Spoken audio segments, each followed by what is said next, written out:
Avec nous, Éric Woerth, bonsoir. Bonsoir. Vous avez été ministre du Budget et on va parler bien sûr des objectifs révisés par Michel Sapin en matière de finances publiques.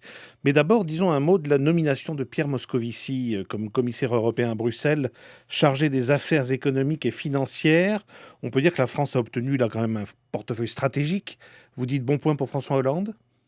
Enfin, vous savez, tous les commissaires, tous les pays ont un commissaire européen, donc on en a un, après que ce soit Pierre Moscovici ou quelqu'un d'autre. Ça, c'était le choix de Monsieur Hollande. Moi, je Sur un note. dossier important. Oui, sur un dossier important. Oui, c'est vrai, c'est un dossier important, mais enfin, il est assez réparti. Et puis, un vice-président de la commission qui couvre, en réalité, le commissariat de M. Moscovici. Moi, je trouve simplement que, si vous voulez, M. Moscovici n'a pas été un bon ministre. Il a été remercié par M. Hollande. Donc, j'espère qu'il sera meilleur commissaire européen que ministre de l'économie en France. En tout cas, je le souhaite pour l'Union européenne. En tout cas, il aura à faire exactement le contraire de ce qu'il a fait pendant un an et demi au gouvernement. Vous avez C'est-à-dire vu qu'il que aura... Jean-Claude Juncker, le président de la Commission, dit qu'il va être le mieux placé pour contribuer à résoudre le problème du déficit français. Souvent, les contrebandiers sont les mieux placés pour devenir douaniers. C'est votre Encore avis. qu'il y a très peu de contrebandiers qui soient devenus douaniers, mais vous comprenez ce que je veux dire. Alors à Bercy, ce matin, le ministre des Finances actuel, Michel Sapin, a donc revu à la baisse les prévisions de croissance pour la France, 0,4% en 2014 au lieu de 1% et 1% l'an prochain au lieu de 1,7%. Pour le déficit public, la prévision est revue à la hausse, 4,4% cette année au lieu des 3,8% initialement prévus par Bercy. Éric Woerth, vous êtes surpris par toutes ces révisions du gouvernement? C'est incessant. Le gouvernement prend sans arrêt des engagements qu'il s'empresse de ne pas respecter. C'est extrêmement inquiétant parce que c'est la parole de la France. D'abord vis-à-vis des Français eux-mêmes et puis aussi vis-à-vis de nos partenaires européens. Ça fait 2 ans et demi qu'en commission des finances, et Dieu sait qu'on auditionne les ministres dans le détail, qu'on entend les ministres qui se sont succédés, dont M. Moscovici d'ailleurs, jurer la main sur le cœur que les engagements seront tenus. Ils vont sur les plateaux télé, ils vont chez Europe 1, dire cela tout le temps. Et puis, tout le temps, on leur explique que leurs chiffres sont pas bons, que tout ça ne sera probablement pas respecté. Et puis finalement, l'opposition a raison. Quand Il y a aussi on une a... conjoncture qui évolue et une Oui, croissance mais qui n'est pas au c'était vrai. rendez-vous. C'était vrai aussi à l'époque de M. Sarkozy. Il y a eu une conjoncture épouvantable pendant 3 ans sur les 5 ans de présidence de Nicolas Sarkozy, avec une crise bien plus importante, infiniment plus forte que ce que nous connaissons aujourd'hui. Donc, il n'y a pas d'excuse pour ne pas tenir les engagements de la France. Nous avons baissé les déficits de façon plus importante que ne le fait aujourd'hui M. Valls et monsieur Sapin. Nous allons augmenter les déficits publics français entre 2013 et 2014. Mais qui aurait pensé ça? C'est anormal. On n'est pas, on est dans une phase où plus personne n'est crédible. On n'investit plus en France, les consommateurs n'ont plus confiance et les déficits s'aggravent. L'aggravation des déficits, c'est pas quelque chose de technique, c'est pas quelque chose de technocratique, c'est quelque chose qui va directement impacter la croissance et qui impacte donc directement l'emploi. Alors, du coup, l'objectif de 3% est repoussé à 2017. Est-ce qu'il faut s'accrocher à cet horizon des 3% Mais personne ne croit que ce dans la sera situation 2017. Enfin, c'est l'objectif de 3%. Il était pour 2014, pour 2015, pour 2016, pour 2017. Ça change sans arrêt, Mais sans arrêt. est-ce qu'il doit rester une loi d'airain, Oui, selon vous? oui, il faut que ce soit une loi parce que d'abord, c'est pas la loi d'airain, ce serait l'équilibre.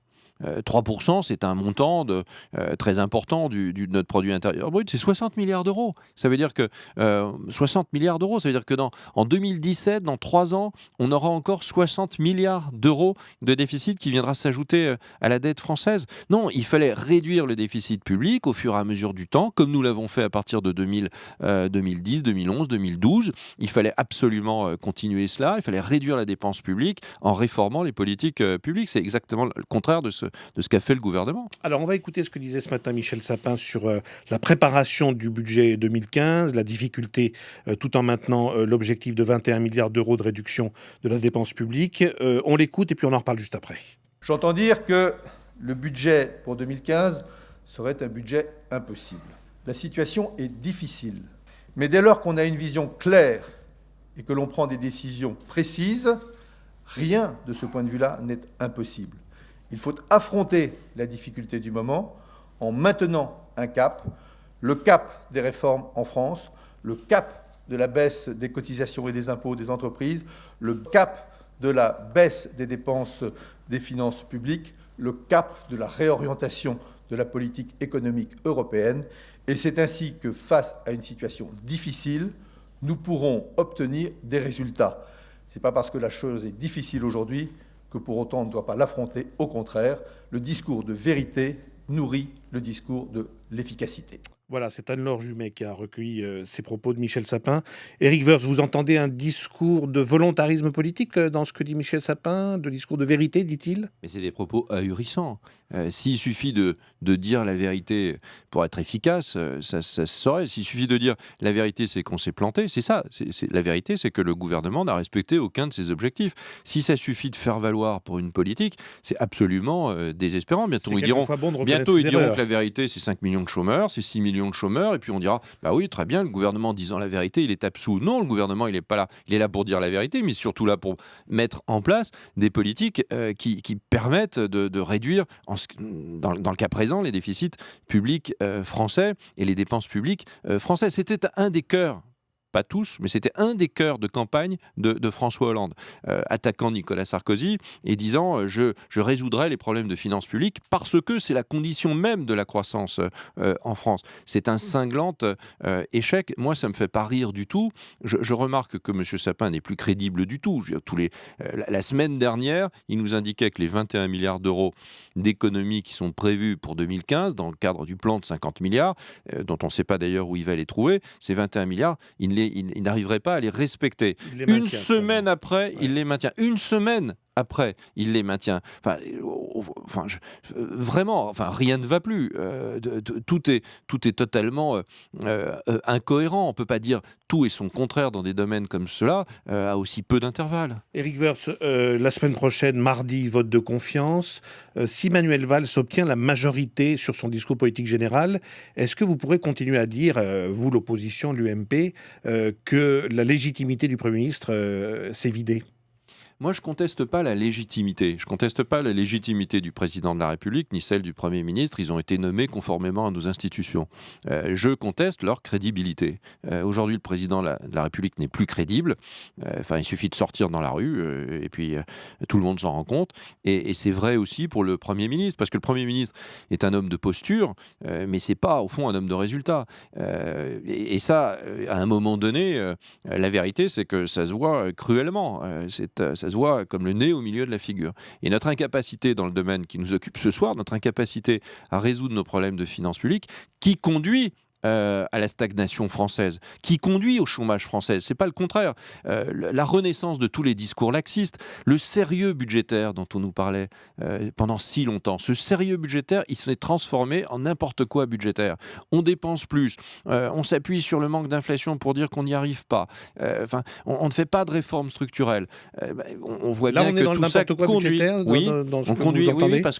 Parce que ça conduit à une impasse économique, et ça conduit in fine à une impasse politique qui se transforme en impasse sociale. L'impasse sociale, c'est le nombre de chômeurs en France. Le chômage est devenu la seule variable d'ajustement, et ça, c'est un drame pour notre pays. Je voudrais qu'on dise un petit mot pour terminer des grandes manœuvres à l'UMP chez vous. Est-ce que vous craignez l'affrontement Juppé-Sarkozy qui est en train de se mettre en place, de se dessiner? Est-ce que ça risque pas de laisser des traces, malgré tout, d'un combat qui va durer des mois et des mois jusqu'aux primaires de 2016, si primaires il y a?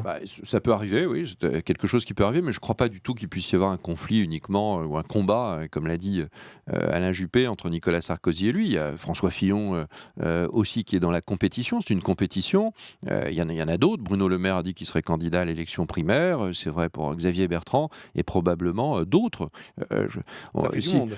Oui, mais on a beaucoup de talent. Moi, je remarque simplement que dans les sondages que l'on publie encore la semaine dernière, au deuxième tour, l'ensemble de nos candidats gagnent, quel que soit le cas de figure. Ce qu'il faudra, c'est qu'on ait un seul candidat à un moment donné, qu'on ait des primaires ouvertes et que on puisse avoir, que les Français puissent avoir la certitude que ce que nous disons durant la campagne et ce que nous ferons après la campagne, quelle que soit d'ailleurs la difficulté de ce que nous disons. La vérité, au fond, c'est d'abord de dire ce qu'on va faire. Et il faut réformer profondément notre pays. Il faut réformer aussi son modèle social. On ne peut pas vivre à crédit. Il ne peut pas y avoir de générosité publique à crédit parce que c'est plus de la générosité publique. Je vous remercie, Éric Woerth, d'être venu dans Europe Nuit.